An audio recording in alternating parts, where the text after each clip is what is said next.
been conclusively, utterly discredited. But I'll deal with the remaining claim. Is it moral?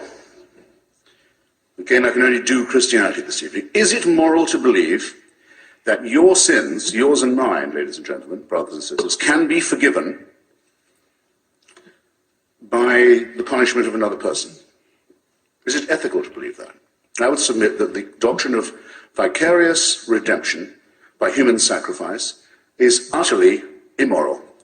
I might, if I wished, if I knew any of you, you were my friends, or even if I didn't know you, but I just love the idea of you. Compulsory love is another sickly element of Christianity, by the way. But suppose I could say, look, you're in debt, I've just made a lot of money out of a God-bashing book. I'll pay your debts for you. Maybe you'll pay me back someday, but for now I can get you out of trouble.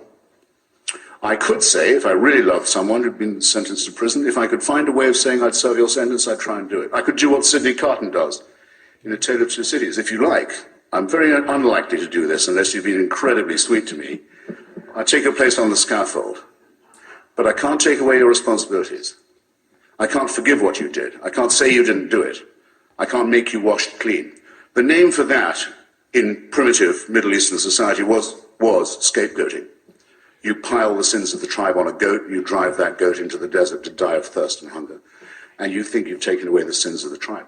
A positively immoral doctrine that abolishes the concept of personal responsibility on which all ethics and all morality must depend. It has a further implication. I'm told that I have to have a share in this human sacrifice, even though it took place long before I was born. I had no say in it happening. I wasn't consulted about it. Had I been present, I would have been bound to do my best to stop the public torture and execution of an eccentric preacher. I would do the same even now. No, I'm implicated in it. I myself drove in the nails. I was present at Calvary. It confirms the original filthy sin in which I was conceived and born, the sin of Adam in Genesis. Again, this may sound a mad belief, but it is the Christian belief. Well, it's here that we find something very sinister about monotheism and about religious practice in general. It is incipiently, at least, and I think often explicitly, totalitarian. I have no say in this. I am born under a celestial dictatorship which I could not have had any hand in choosing. I don't put myself under its government. I am told that it can watch me while I sleep. I'm told that it can convict me of, here's the definition of totalitarianism, thought crime. For what I think, I may be convicted and condemned. And that if I commit a right action, it's only to evade this punishment. And if I commit a wrong action, I'm going to be caught up not just with punishment in life for what I've done, which often follows axiomatically, but even after I'm dead. In the Old Testament, gruesome as it is, recommending as it is of genocide, racism, tribalism, slavery, genital mutilation, the displacement and destruction of others, terrible as the Old Testament gods are, they don't promise to punish the dead. There's no talk of torturing you after the earth has closed over the Amalekites. Only till when gentle Jesus, meek and mild, makes his appearance, are those who won't accept the message told they must depart into everlasting fire. Is this morality? Is this ethics? I submit, not only is it not only does it come with the false promise of vicarious redemption, but it is the origin of the totalitarian principle which has been such a burden and shame to our species for so long. I further think that it undermines us in our most essential integrity. It dissolves our obligation to live and witness in truth. Which of us would say that we would believe something because it might cheer us up, or tell our children that something was true because it might dry their eyes? Which of us indulges in wishful thinking, who really cares about the pursuit of truth at all costs and at all hazards? Can it not be said, do you not in fact hear it said repeatedly about religion and by the religious themselves that, well, it may not be really true, the stories may be fairy tales, the history may be dubious, but it provides consolation. Can anyone hear themselves saying this or have it said of them without some kind of embarrassment without the concession that thinking here is directly wishful. That yes, it would be nice if you could throw your sins and your responsibilities on someone else and have them dissolved, but it's not true, and it's not morally sound. And that's the second ground of my indictment. Michael, you will tell me when I'm trespassing on the time of Dr. McGrath, won't you? On our integrity, our basic integrity, knowing right from wrong and being able to choose a right action over a wrong one, I think one must repudiate the claim that one doesn't have this moral discrimination innately, that no, it must come only from the agency of a celestial dictatorship, which one must love and simultaneously fear. What is it like? I've never tried it. I've never been a cleric. What is it like to lie to children for a living and tell them that they have an authority that they must love, compulsory love, what a grotesque idea, and be terrified of at the same time? What's that like, I want to know? And that we don't have an innate sense of right and wrong. The children don't have an innate sense of fairness and decency, which of course they do. What is it like? I can personalize it to this extent. My mother's Jewish ancestors are told that until they got to Sinai, they'd been dragging themselves around the desert under the impression that adultery, murder, theft, and perjury were all fine. They get to Mount Sinai only to be told it's not kosher after all. I'm sorry. Excuse me. We must have more self-respect than that for us, for ourselves, and for others. Of course, the story is a fiction. It's a fabrication exposed conclusively by Israeli archaeology. Nothing of the sort ever took place, but suppose we take the metaphor. It's an insult. It's an insult to us. It's an insult to our deepest integrity. No, if we'd believed that perjury, murder, and theft were all right, we wouldn't have got as far as the foot of Mount Sinai or anywhere else. Now we're told what we have to believe. And this is, I'm coming now to the question of whether or not science, reason, and religion are compatible, or I would rather say reconcilable. The great Stephen Jay Gould, the late great Stephen Jay Gould, said that he believed they were non-overlapping magisteria.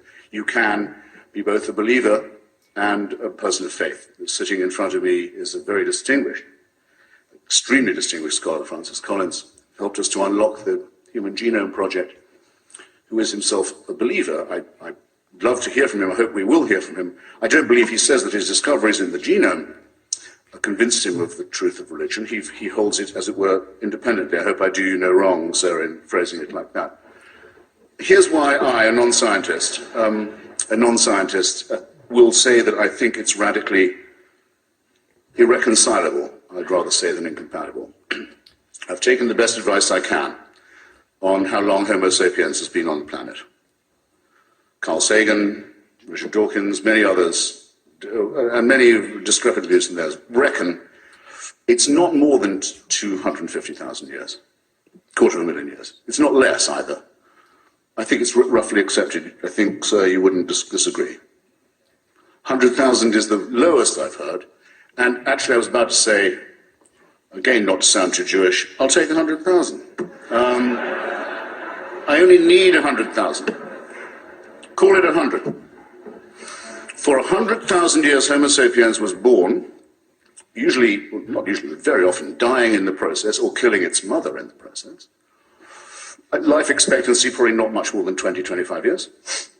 Dying probably of the teeth after that, very agonizingly, near to the brain as they are, or of hunger, or of microorganisms that they didn't know existed, or of events such as volcanic or tsunami or earthquake types that would have been wholly terrifying and mysterious, as well as some turf wars over women, land, property, food, other matters. You can fill in, imagine it for yourself, what the first few tens of thousands of years were like.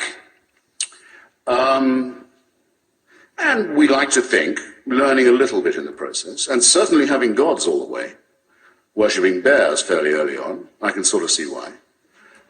Sometimes worshipping other human beings, big mistake. I'm coming back to that if I have time. This and that and the other thing. But exponentially perhaps improving, though in some areas of the world very nearly completely dying out, and a bitter struggle all along. Call it 100,000 years. According to the Christian faith, heaven watches this with folded arms for 98,000 years and then decides it's time to intervene. And the best way of doing that would be a human sacrifice in primitive Palestine, where the news would take so long to spread that it still hasn't penetrated very large parts of the world. And that would be our redemption of the human species. Now, I submit to you, ladies and gentlemen, that that is what I've just said, which you must believe to believe the Christian revelation, is not possible to believe, as well as not decent to believe. Why is it not possible? Because a virgin birth is more likely than that. A resurrection is more likely than that. And because if it was true, it would have two further implications. It would have to mean that the designer of this plan was unbelievably lazy and inept, or unbelievably callous and cruel and indifferent and capricious. And that is the case with every argument for design and every argument for revelation and intervention that has ever been made. But it's now conclusively so because of the superior knowledge that we've won for ourselves by an endless struggle to assert our reason, our science, our humanity, our extension of knowledge against the priests, against the rabbis, against the mullahs who've always wanted us to consider ourselves as made from dust or from a clot of blood, according to the Quran, or as the Jews are supposed to pray every morning, at least not female or Gentile. And here's my final point, because I think it's coming to it. The final insult that religion delivers to us, the final poison it injects into our system. It appeals both to our meanness, our self-centeredness, and our solipsism, and to our masochism. In other words, it's sadomasochistic. I'll put it like this. You're a clot of blood, you're a piece of mud, you're lucky to be alive. God fashioned you for his convenience, even though you're born in filth and sin. And even though every religion that's ever been is distinguished principally by the idea that we should be disgusted by our own sexuality. Name me a religion that does not play upon that fact. So you're lucky to be here, originally sinful and covered in shame and filth as you are.